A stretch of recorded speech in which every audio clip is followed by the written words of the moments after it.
Welcome to A Slice of Coaching, where we probe into the minds of basketball coaches, basketball organization leaders, and we introduce you to a member of a boys or girls basketball team as they demonstrate drills that our teams use, and plus they allow you to get to know more about them. Today, our special guest is Tim McConnell, the head girls basketball coach at Chartiers Valley High School, located in Bridgeville, Pennsylvania, in the western part of the Commonwealth.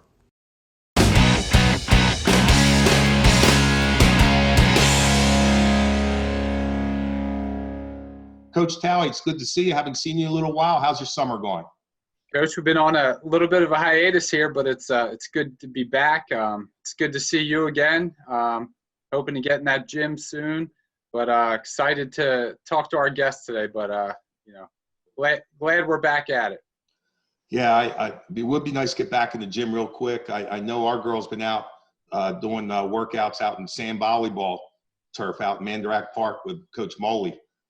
So that's a good thing. I'm not permitted outside yet, so I can't be a part of that at this point. But, hey, Coach, we have a really special evening tonight. We have a special guest that the basketball world knows about, but what they may not know is how great of a family this family is and how great of a coach and person this person is. And we are very fortunate tonight to have Tim McConnell from Chartiers Valley High School as our special guest to talk about youth basketball and basketball in general.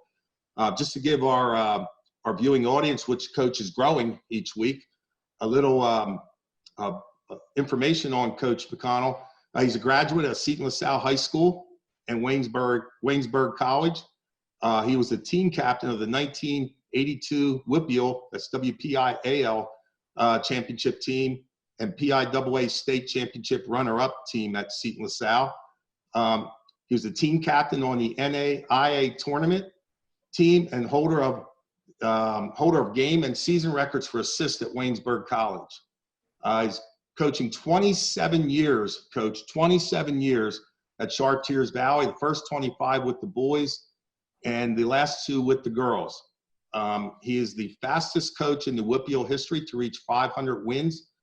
And he has a career mark currently at 604 wins and 146 losses. And currently with the girls in the second season is 57-0. He's coached 16 section champions and 6 WPIAL title teams and led his team to 2 PIAA runner-up finishes in 20 state tournaments and appearances with the boys. And in 2019 was the 5A girls state championship. Was a champion. He was in the 2019 5A girls. He was a state champion. He's been a multi-recipient of the Pittsburgh Post-Gazette Coach of the Year Award. And Coach McConnell is no stranger to success. He understands what it takes to win and how to develop players. So, Coach McConnell, it is our privilege to have you on with us tonight. Coach Mickey, Coach Talley, thanks for having me. I'm honored to be here. So, Coach, real quick, but did I hear that 57-0 in 2 years? That's what I heard? Yeah, that's true. I took over the girls last year. We went 30-0, and this year we were 27-0. So if I'd have known what girls were going to be that easy to coach, I would have been in the girls a long time ago. Yeah, I just had to make sure the audience heard that correctly, because I don't think people can really grasp their head around 57 straight wins. And in the state of Pennsylvania too, that's a pretty impressive task there, Coach. I just need to make sure we emphasize that one. And Coach, I go on always see how Tim does after every game, check on Max Preps wherever I may, and he leaves no doubt who's going to win the game when you look at how they just control and dominate the games. And I've had the privilege of getting to see his team play, whether it be in Florida. I saw the boys in the Bahamas, the girls in Florida, and the girls at the state championship last year. And his teams just play hard. They're sound fundamentally, and they defend. And boy, do they share the basketball. There's not something about this is our high score, this is that. They share the basketball, and they are a true example of team. And that starts at the top, and that's the leadership that Coach McConnell brings to Chartier Valleys, whether it was the boys or girls. You know, Coach, you mentioned you were 27-0 this year when the shutdown occurred. How tough was it to be able to talk to your girls team at that point as they were in marching in that journey for their second consecutive state championship, and that they were not going to be able to finish the business? Well, the first shutdown, we kept in touch. We were having Zoom calls, and we would just do a lot of things as a team because we weren't sure if the state would come back and say, hey, we're going to be able to play in July. So we kept it, pretty positive. And then once the state said we were shut down and we weren't going to play anymore, we had a call, and I told the girls I was depressed. Yeah, I was sad. But then I thought about it for like another 24-hour period. We had another call, and I said, you know what? I changed my mind. We were pretty fortunate to be able to win a section title, to be able to win a WPIAL title, to go 57-0 and break a WPIAL record. I'm proud of what we did. We at least got to play, because then I started thinking about the spring sports who were canceled altogether. So I went from being like the first time at almost being negative, because I try to be as positive as possible all the time, to going and thinking about it and telling our girls, let's embrace what we did. Let's just have fun with what we did. We just had a picnic maybe about 2 weeks ago, and we called it our picnic/banquet. And that's what I talked about. Just being positive and just reaching out and saying, listen, we can't get in a gym, but let's be creative. We can still get on the cement, and still in this 90-degree heat, we can still get better with our ball handling, our dribbling. And you can go to the parks and you can shoot now. So we've been talking about creative ways of getting better. I'm a big youth sports fan. I mean, I grew up playing basketball from the time I was in second grade. So I know how important youth sports is, and I know how important sports is to me and my family. So we talked about, if we want to get better as a team, what we needed to do, even though we were shut down. You couldn't let that be a hindrance and take away from getting better. That's great points, because, when you think, you're right, what you've accomplished in the girls in 2 years, what the program has accomplished in 2 years, you're right. You can't let that shutdown take away from what they've accomplished. It's awesome. And now some of them are moving on to the next level to play. And so how are you preparing that? How are you helping those, your daughter, Megan, for example, going to Duquesne? How would you help those that were graduating to understand now the preparation for college and what they would have to do during this pandemic? I got to be honest with you. With my own daughter, Megan, we acted like there was no pandemic. I mean, we were in the garage doing ball handling and dribbling drills. We were just working on conditioning, staying in shape. Weren't able to get in the weight room, so we were just doing some like push-ups and sit-ups and keeping her body in shape. We're not running with her. Just being able to keep in shape to go to the next level. We weren't going to sit back and complain. I think when things like this happen, it helps you to prepare to be a better person, to make better decisions down the long haul, because things aren't always going to be going great in college for these girls.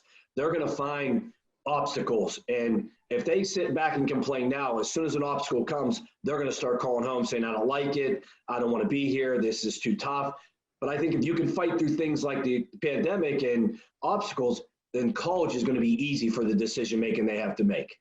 Right. And what's important about that is the leadership that they receive, such as you were, putting forth to them, because they need that person to lead. And speaking of the leadership you were providing, and I asked Coach Talley and Coach McConnell this, think back in your days in the youth when you were growing up, where we didn't have a pandemic that I recall, but there were some tough times that would happen, whatever those tough times may be. Was there anyone in particular that was a mentor for you that you were able to lean on, and they would really help you through some tough times? That's even, that maybe you brought some of that with you through your coaching style and years? Yeah, there was a guy by the name of Dan Kill. He was my grade school coach. Believe it or not, he's old school. And I mean, when I went to Our Lady of Loretta grade school, we had teams 4th, 5th, 6th, 7th, and 8th. He coached every one of those teams. he was at practice every night coaching these teams. And I just saw the dedication and the caring and how much he put into it. And I wanted to be like him. I just remember how he was a guy you could talk to. Like, sometimes you don't want to talk to your parents about things, but he was a guy that you could talk to, and he was there for advice. He would help you. And he just was a great guy. And that's what I wanted to be when I'm coaching these kids. I want to be tough on them, but I want them to be able to like me and want to be able to come to me for advice or invite me to their weddings. You made it when players are now inviting you to their weddings or functions or whatever it may be. But Dan Cale was the one guy for me that really inspired me. He showed me, because he had a love for the game. Awesome. Coach Talley. Yeah, you brought up a great point where with these girls and handling adversity. They're going to be going to college, and it sounds like some of them are going to be playing basketball in college. And being 57-0, I'm sure there's been adversity throughout those 57 games, but not the type of adversity that I think most high schools probably encounter throughout their high school careers. How do you kind of prepare them going to the next level, knowing that they've been 57-0, you might not be 57-0 next year? That's a great point, Coach, because we talked about it. 57-0 is something I never dreamed of. But I'll give you an example. I had a girl last year that graduated and went to Kennesaw State with Agnes Baronato. Agnes Baronato called me a month after she was there and said she was the most fundamentally sound person she has ever brought in. And that was a compliment to our program. And that's what we try to do. We try to teach them to be fundamentally sound. So it doesn't matter if they play at Kennesaw, if they play at Pitt, or if they play at Duquesne.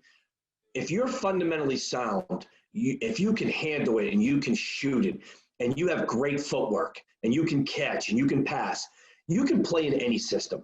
Yeah, you're not going to be undefeated. People, they're going to have ups and downs. That's I gave my girls credit. I mean, they answered the bell every night for 57 games. That's something. You're talking about high school kids. You're telling me there's not one night that they weren't ready to go, and they were amazing.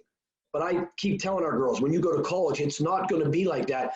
But you have to be ready to be able to respond. How are you going to respond when you lose? Are you going to be the one calling and saying, you should have played more, or this should have happened? Or are you going to be the one that's going to figure out why you lost and what you need to do to make your team better for the next game?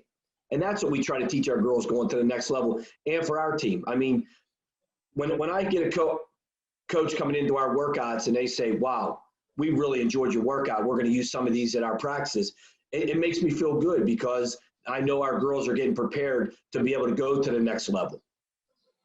Coach, can I ask you a favor? Your lights really got you half light and then half. If you just slide it over a little bit, so our you have to come back over a little bit more. Yeah, there you go. Now our fans will get to see you, our viewing audience. My handsome face, right? That's right. That's right. Well, I want to see the passion, Coach. Passion. Shelly, your wife has told me you're the most handsome man she knows. So I know, that's confirmed. I pay her to say that. Before we move on to about the youth organization, I wanted to ask you a question that we've asked in our interviews of coaches. And one of the questions we ask is as we want to know how the impact is going to be they're going to have on our student athletes. And that is, if down the road, 10, 15, 20 years down the road, and there's, or 10, 5 years, whatever it may be, a young lady or one of the young men you've coached over time is going to be giving a keynote speech at some company. They're called in to give the speech.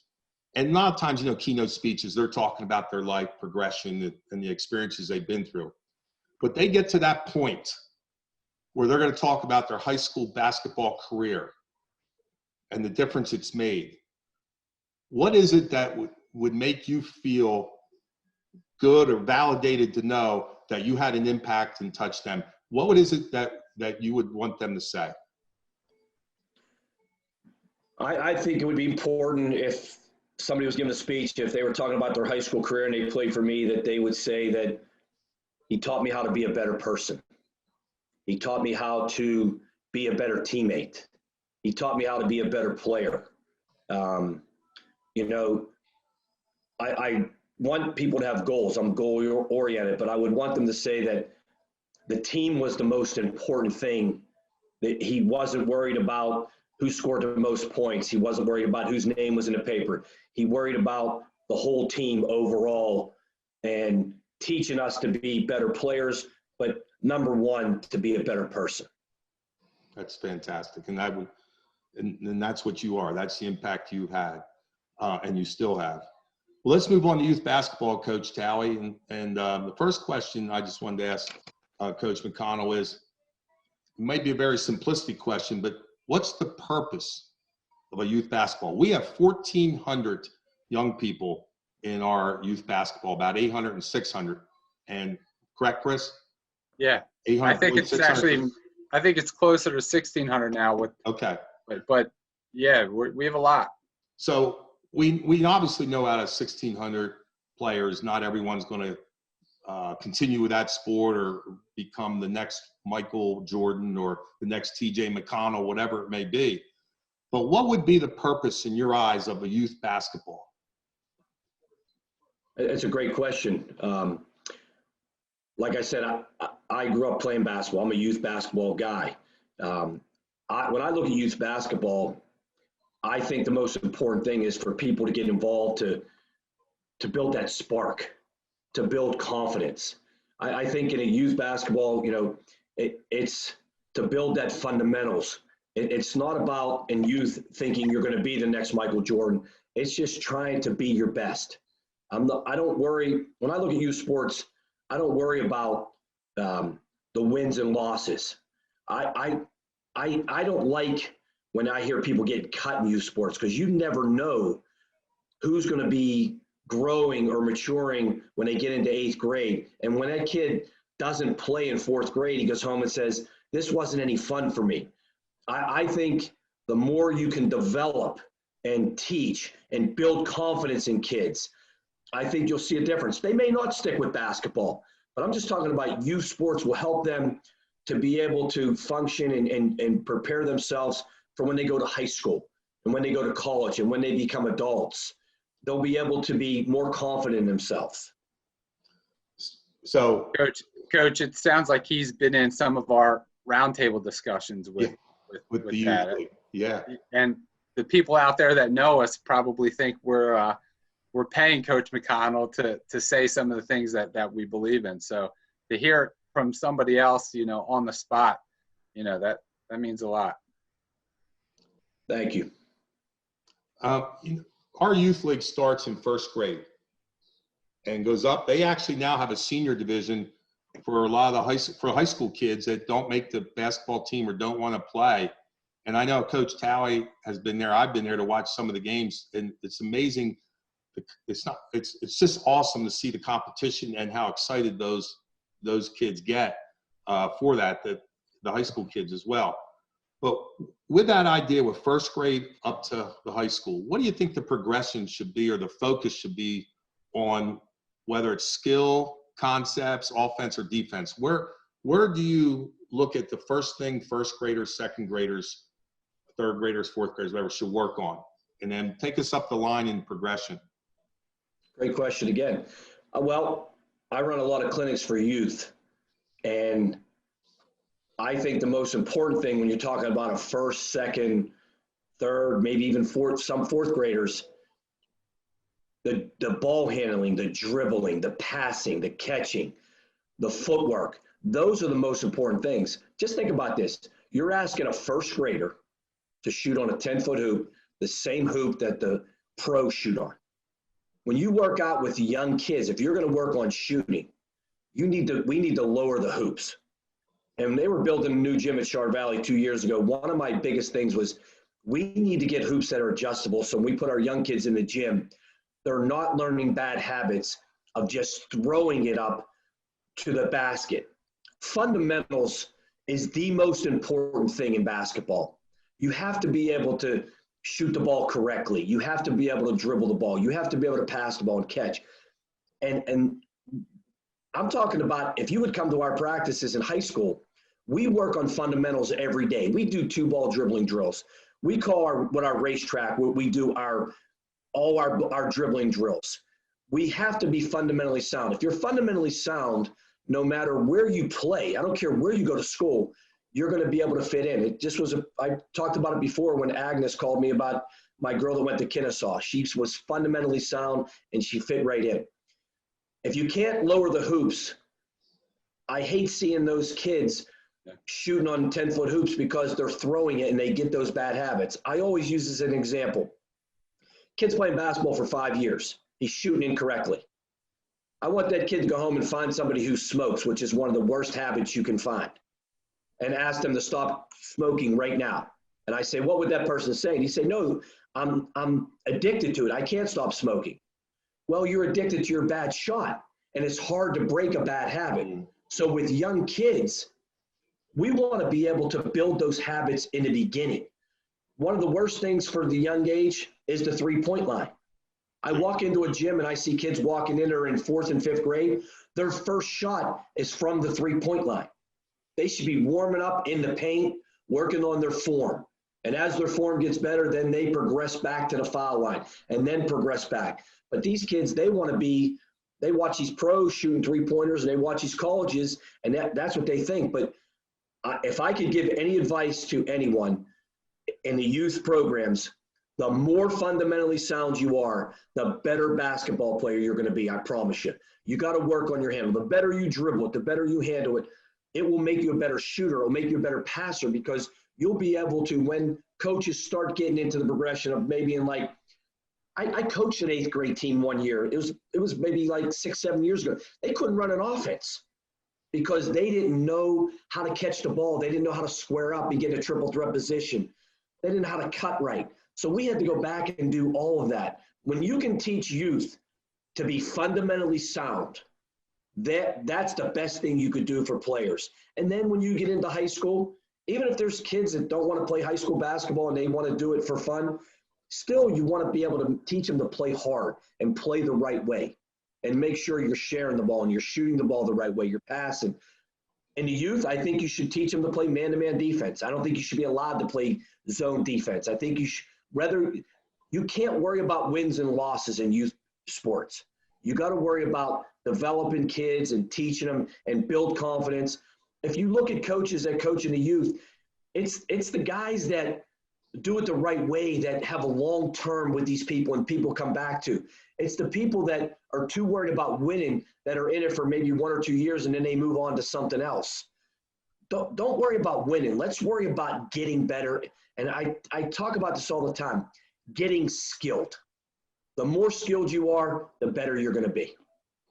Chris, I think they're going to think we paid him again. It's eerie how much he answered all my questions that I was going to ask objectively in that statement there. So that's great stuff.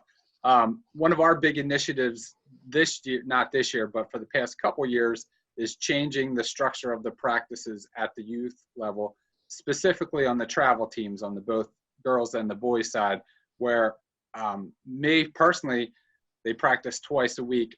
I wanted one night a week, just skills and drills, dribble, pass, and shoot. As elementary as that sounds, we don't need to go over our 9 different out-of-bounds plays or our 14 different 5-out plays. Like if we can't dribble, pass, and shoot, none of that matters because you're not ever going to evolve into that anyway. So I'm glad to hear that Coach McConnell's on the same wavelength with that. With that being said, Coach, the travel program down here is pretty big. Typically on each 8 boys and girls, each grade level typically has 2 teams, an A and a B team. A lot of these tryouts, there's 40 and 50 kids trying out for a spot on the team. What are your thoughts on, 40, 50 kids, sometimes 60, trying out for the team, the top 20 make it? What are your thoughts on that process? Well, I know gym time is probably limited, but I would like to see, more than 2 teams. When we have young kids in 4th and 5th grade and we have 50 kids, I try to get at least 30 to 40 kids to be involved because, like I said before, you don't know who's going to develop into being that player. And I want to spark that interest. I want them. I don't want it to be about wins and losses. I want it to be about development. So, okay, if you have an A and a B team, why can't we have an open night for the people that didn't make it and still come in and shoot, still come in and get the coaching, still come in and maybe we spark somebody's interest there and we talk about it. Okay, you got cut from the A and the B team. Let's set some goals. You want to be on that A and B team? Hey, Michael Jordan, one of my favorite players of all time, got cut in high school. He went home and told his dad, I got cut. His dad said, you got 2 choices. You can get better or you can quit and never play again. He goes back to school the next day and he tells the coach, you made a mistake. I'll be back next year. I won't only be on your team, but I'll be the best player on your team. And he worked and he worked and he worked. This is a guy who got cut. Well, you got a 5th grader who gets cut from the B team. They got 2 choices. They can cry to mommy and daddy, or the mom and dad can say, you know what? Let's come up with a plan. You got to do something every day. If you want to be, set a goal. If you want to be on that team next year, this is what we got to do. They can't put the ball away for a year and then go try out. They're going to get the same results. So we try to talk to kids, if you're not going to make it. But I would love to see just open gym time for the players who didn't make it so they can keep developing their skills to work on it so they can come back the next year and be a better player. I'm with you here because typically in the 2nd, 3rd grade age on the boys and the girls side, a lot of the players that stand out are typically the smaller, better ball handlers because that's the skill. And my biggest fear is where I feel like we've missed out on a lot of height over the past years is the taller kids who are growing a little bit quicker, who may be not as, agile and coordinated as some of the little guards. They don't make the teams. They become dissuaded. And then next thing you know, they're specializing in baseball or lacrosse. How do you think we combat that? And do we get rid of I'm not saying like Springford in general, but like as a system for the youth league, do you think we should even have travel teams, or do we develop everything in-house so we're not basically creating a cohort from 2nd and 3rd grade all the way up to 8th grade? Well, you hit the nail on the head because when you go to those tryouts, you're exactly right. You see the kids that can dribble the ball, they look the best. So when we work with our young kids, I try to tell them, I want you all to be the point guard. Mm-hmm. When we do our skill work, I don't care if you're the tallest person in the gym or you're the smallest person in the gym. I want you to be able to handle the ball. I mean, my son played in Philly. Look at Ben Simmons. He's 6'10". He was playing point guard. Right. He should be playing, in terms of basketball, he should be playing center. But he can handle the ball. He can pass it. He's agile. He can move. And why can't we get everyone, whether they're the center, they're the forward, they're the point guard, to be able to be skilled and handle the ball? If you would come watch our team play, that's what we do. Everyone can dribble. Everyone can shoot. Everyone can pass it. We don't have a center. We don't have, just a shooting. Everyone does it. And we play together. And that's what I try to teach, where you can be really good with the ball so that you can be the person that's out on the floor. Because if you're skilled and you can handle it and you can shoot it, you're going to play somewhere. Thanks. Very good point. Excellent. Awesome. Though I think we're pretty fortunate. I know we're fortunate here at Springford with our youth league and people that are coaching. And Tim, we have 11 buildings in our district that have gyms in. Every one of them is being used by our youth group. And all the elementaries have adjustable rims. We have adjustable at our 5, 6, 7 center. So that works out as well. But they really don't. They use our high school gym when they have the President's Tournament. But normally, those 2 gyms are taken up for all of our practices and indoor guard, percussion, etc. But the understanding, when you talked about the skills and development of skills, to some people, that can be a tedious thing when you're coaching young young players, they're just starting out, to constantly know you got to work on the dribbling and the passing is one of the things everyone, that's a key in the game that I think sometimes is let go a little bit. But how do you convince coaches, if they were, this is not ours, I think they do a really good job of it, but any coaches coaching youth basketball somewhere in this country, how would you convince them to understand, don't be in a hurry, but go to the progression you talked about? It's got to be that skill work. First of all, they got to have fun and love and start liking the game, and then hopefully it turns into a love for them, but they got to have fun. And our youth group, Chris, if you remember that was their number one point, is they want the kids to have fun, but they want them to develop. So how would you explain to youth coaches how important it is for them to have an impact on a player in the sense of development of the skill, and not to rush them to be able to run an offense or to do, something of that nature? Well, first, I think it's important that you don't worry about wins and losses in that youth. And you start said that worrying about earlier. wins and losses, then, they're going to just play the best players. But I think if you give everyone an opportunity at the early age and let them get that taste of playing in a game, so what if you lose? You got to learn how to lose, and then it will teach them that they have to get better. If the other team is passing the ball better or shooting the ball better, you use that as an example. We have to pass better than this team. We have to shoot better than this team. We got to handle the ball better than this team. I would just say you got to make it enjoyable. And if you make it enjoyable, if it's tedious, people are going to say, Coach, we did this yesterday. We don't want to do this again.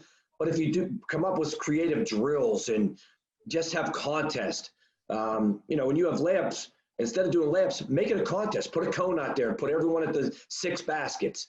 Let's see who can be a champion, who can get the most right-handed layups around the cones. And then the left side. Have them compete against each other. It's good to learn how to compete. It's okay if somebody's better than you. You use that as your motivation to get better. But I just think they got to stay the course and know what the big picture is. The big picture is they are developing these kids for the future so that they are able to go to the next level in high school. And then high school coaches are knowing they got to develop these kids so they can go to the college. And then college coaches are developing these kids and helping them so they can go to the pros. But as a youth coach, I would just try to convince them to stay the course and have fun with them, but make sure you are just giving them fundamental after fundamental so that they are skilled to be able to go out and play in a game.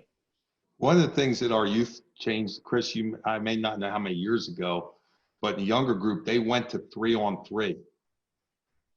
Instead of having 5 congregate to an area, they wanted to create movement, spacing, and then to teach basketball from a 3-on-3 perspective. And I thought that was just a great adjustment, and you could see a difference in some players as they moved along. What was the experience? Now I want to get to for you with your children. What was the experience like to be able to coach TJ and Matt on the boys' side at Chartiers Valley, and then Megan at the girls? What was that for a father to be able to have something that you can think about as time moves on? Boy, that was just a great thing. But what was it you gained out of all that? You gained out of coaching those 3. Well, let me say this first. I've been coaching high school for 27 years, and my son, TJ, just turned 28 in March. So I didn't get into coaching saying I want to coach my kids because I had no idea if my kids would be any good, if they would want to do it. I just remember TJ being maybe like a 7-year-old and wanting to come to practice all the time. And as we're in practice and we're doing our skill work with high school kids, our crossover into a shot, our behind the back, our between the legs, the double moves, my assistant taps me on my shoulder and says, look at this. TJ stood over there and watched what we were teaching. He would get a cone and he would emulate all the players and do the same drills as a 7-year-old because he wanted to be like them. He came to every game. He went on the buses. And I think as a youth player, when you want to emulate the high school players, it's just a compliment to those kids. And to coach my children, it couldn't have been any better. I mean, I'm not going to lie. We've had some ups and downs because, you know, I was probably toughest on my kids, because if I can be toughest on the best players on the floor, then I can certainly be tough on some of the other players. But, you know, I would be very tough and make sure that, you know, they were doing things and working hard, because you know, my motto is if you work hard, good things are going to happen. And, you know, we wouldn't let them take any days off on the practice floor. When you come on, 3 things that they needed to bring to practice every day was a work ethic second to none. They had to bring enthusiasm, and they had to want to be there. You know, they had to bring a positive attitude with them. Those 3 things, I've been coaching for 27 years. My rule has never changed. You better bring a positive attitude. You better bring a work ethic second to none. And you better bring enthusiasm, excited to be here. And when you have those 3 things on the floor, whether it's in 8th grade or 1st grade or it's in high school, good things are going to happen for your practices and your teams. But just to coach them and see them develop and spend as much time, like I would coach the boys for 25 years. I missed a lot of my daughter's games because we had practices or games ourselves. And then when the girls' job opened, it wasn't really just because I wanted to coach my daughter. I just thought I needed to change. And, I mean, we became so much closer in those 2 years because we're at practice every day. We're working out more. We're doing everything together. It was just an enjoyable experience. I wouldn't do anything different. Now, TJ's path is going Chartiers Valley, Duquesne, Arizona, Sixers, now the Pacers. Matt, Chartiers Valley, Robert Morris. Megan's Chartiers Valley, now Duquesne. For that progression of what they've done, besides of what you have done for them, where did youth basketball come in helping them develop? Or was there anything from youth basketball they were able to carry with them to help them get to those levels that they're at? Absolutely. They all played youth basketball at Char Valley, played on the travel teams. They played on the school teams, you know. But those experiences helped them to become better leaders. It helped them become better teammates, because they didn't always have success and they weren't always the best teams. They learned how to lose. They got knocked down, but it helped them to learn how to work hard. It helped them to learn what they have to do for where they want to be. I remember my son in 7th grade, TJ, he said, "Dad, I want to be a Division I basketball player." And I said, "Son, do you know how good you have to be to play Division I?" He said, "I do." I said, "Well, you know, you better do something every day to help you accomplish that goal." And that's what he did. He would write that goal down. He'd put it on his mirror, and he'd brush his teeth, and he'd look at it, and he'd say, "Hey, this is what I got to do today to help become a Division I basketball player. This is my thing for today." He would come up with things every day. You know, his friends thought he was crazy. They're going to Kennywood. Kennywood's a local amusement park here, yeah. And everyone's leaving to go on the bus at 10 a.m. And he said to his friends, I'll meet you at noon. I'll be out there at noon." They said, "What are you doing?" He said, "I got to get my workout in." He's in 8th grade. And they said, "Come on, you can." He said, "No, Dad." We went up, made his 500 shots, got a shower. We went, boom, dropped him off. He was out there by noon, and he did his thing. He made sacrifices. I mean, I saw my kids make a lot of sacrifices. If you want to be good at something, that's the one thing you have to be willing to do. You have to be willing to give up things and make those sacrifices. Instead of saying just saying you want to do it is one thing, but putting the time in and making the sacrifices and not going to the movies where all your friends are going, or going to the local playground because you got to get your workout in. Yeah, time management. It taught him time management. It taught him a lot of things. Youth sports have been tremendous for my kids. Youth sports was tremendous for my whole family. I grew up with 5 sisters and 2 brothers.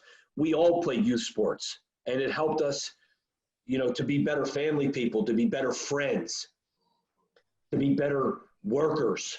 And this is what's going to help our kids. Let me tell you right now, my son TJ is not one of the best players in the NBA. He's not the quickest. He's not the fastest.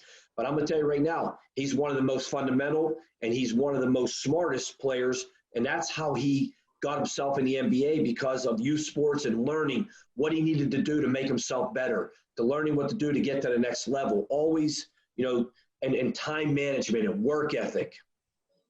Yeah, and Tim, you know, I had texted you that night when they played the Sixers, You know, and I've said I've always loved watching TJ play, and I still wish he was a Sixer. But when the Pacers played the Sixers in the bubble there, and he came in the game, that intelligence and watching the game and being a smart player.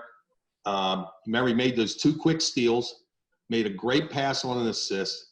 He changed the flow of the game, and he, being the player he is, coming off the bench, bingo, 2 quick steals and a great pass. And before you know it, Indiana has 6 quick points in the game. The tide changed in that game. And that's why Texas said, wish he was still in Philly. But, you know, but that's just what you're talking about right there. Well, that's the other thing, though. When you talk about players, you talk about youth players, you talk about high school players, college, pros, you got to know your role. You got to be able to accept your role. You may not be the star. TJ went from being the star in high school to college, playing with All-Americans where he wasn't even thought about. When he got a scholarship offer to Duquesne as a sophomore, Ron Everhart showed us a letter. You talk about motivation. He was a sophomore in high school, and he got an offer from Ron Everhart, and he said, I'm coming to Duquesne. There was a guy from Bethel Park, a local area here, who wrote an email to Ron Everhart and said, when did you start recruiting water boys?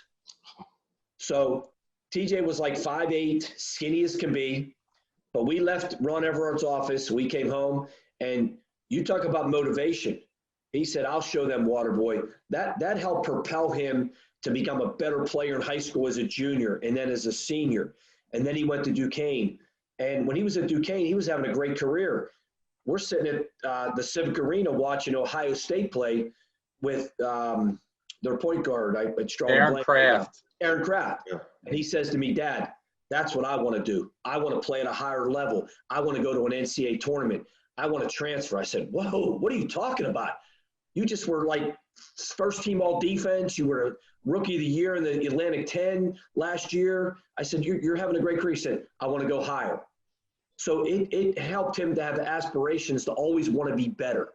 And I think that's what youth sports will do for people. They'll help them. They'll help them want to be better at what they do, whether it's basketball or school, studying, whether it's their job, whether it's with their family. I think youth sports is a pivotal point in people's lives. A question, because, you know, when I watch your teams play, I just think it oozes leadership on the floor. And how is it you develop the leadership within your program with players or as a program as a whole? Well, I think, first of all, it's really easy when your best players are your hardest workers. When you have great players that work hard, they're contagious because everyone wants to be like them. Everyone watches them. And I think the other thing is, as a coach, you need to know your players. If you know your players, then you know how to get the best out of your players. You know what buttons to push. You know what to do to help them to lead the younger players. And, you know, when we have leadership, I think some of it's natural, but I think some of it's taught. And like I said, when you work hard and the players want to follow you, and the best players are your best players working hard, your program's going to be successful. Chris, you have Yeah. Last one from me, because I know I don't want to keep you here all night, but although I could do this all night. Oh, we could do this all night for this. Yeah, this is awesome. Anytime we're talking basketball, you can do it all night long. Yeah, man. So you had the chance to coach your boys and your daughter. I think that's awesome. Obviously, you had a big part in that development from the youth league up to the high school level to the college level, and then for TJ, his case into the pros. Did you go about the skill development differently with your daughter than you did with the boys? I treat my daughter just like I treat my sons. I work her out and this is the one thing. I've coached 27 years. Not one day in 27 years have I said to my kids, come on, let's go work out in the gym. Come on, let's go out and shoot. They would say to me, and I told them, only if you want to do it. I'll work you out anytime you want. And I tell my players the same thing. I got players, like we're allowed in the gym now. We work out Mondays, Tuesdays, and Thursdays. They're texting me on Sunday, Coach, can we get on the shooting machine? Absolutely. I'll meet you there at noon. You got to want to do it. But I treat my girls like I treat my boys. I treat my girls players like I'm coaching boys. I'm tough on them. I want them, if they want it, then I'm going to give it to them. I'm going to make sure they get the skill level that they need. I'm not going to treat them because they're girls. I tell them, don't take this the wrong way. As girls, a compliment is when somebody says to your parents, she plays like a boy. Right. I don't want her to play like a girl. I want her to play like a boy. I want her to be a girl when she goes to church, when she goes to school, when she goes out to the movies. But when she's on that floor, I want her to be tough. I want her to have that tenacity and that willingness to be great. And that's what I work with. That's the things we work on. We don't. If you had any of my girls in front of you, they would tell you he doesn't treat us like girls. Tim, I'm going to put you on the spot a little bit. Do you have a favorite quote? We like to leave our shows with a quote for our youth. Do you have any quote that's been one of your favorites you could share with our youth basketball? Mickey, I'd like to tell you two things. First, I'd like to go back to the question that you asked me about one of my players speaking okay. If they could say one other thing, this is one thing I wish they would say. When we talk to our players, to the world, you may be one person, but to that one person, you may be the world. And that's what I try to do. I try to be the world to my players. And that's what I would like them to say about me, that he's the world to me. He means the most to me. If I had to give you my favorite quote, this has been my favorite quote for a long time. Your attitude determines your altitude. And I think when you are successful, and I don't care what it is, if you have a great attitude in school, you'll be a better student. If you have a great attitude with your team will be better. If you have a great attitude with your mom and dad, your relationship with your mom and dad will be better. If you have a great attitude at work, your job will be better. And that's been something where I think if you have a great attitude, great things are going to happen to you. If you have a bad attitude, it's like cancer. It's going to spread. It's going to kill your team. It's going to kill your schoolwork. It's going to kill your family. It's going to kill your job. And I think if your attitude is great, you are going to be great, because you can do anything if you have a positive attitude. Coach, we can't thank you enough for taking time out of your schedule and to be with us tonight. This has been awesome. And this is why when I get the chance and when we're at places, I love being around you, because you're real, you're to the point, you're honest, you're straightforward, you shoot between the eyes, and you're just a great motivator. And I always feel so much better after we talk or wherever we are. So on my behalf, I want to thank you, Chris. Yeah, thanks for coming on. I got a chance to watch your team play down in Florida over the winter. When I heard you guys won a state title and you were undefeated, I was like, I got to check this game out. And it was funny. The first thing that I noticed on the court was the passion, because for whatever reason on the girls' side, you don't typically see the passion in not the yelling, but just for 32 minutes of straight up energy. That was evident, and it was great to see. So thanks for coming on. And I think there was a lot of great stuff in here, and we appreciate your time. Well, guys, thanks for having me on. I really appreciate it. Like I said, when we're talking basketball, I could talk all night long, but, especially youth basketball. I think our youth basketball is what develops at Char Valley, our girls working. And I go and I work with our fourth graders and our fifth graders, our sixth graders, seventh graders, eighth graders, and show them the right way of shooting the ball and passing the ball. And I tell the coaches, don't worry about the wins and losses. Let's worry about getting better as our skill develops.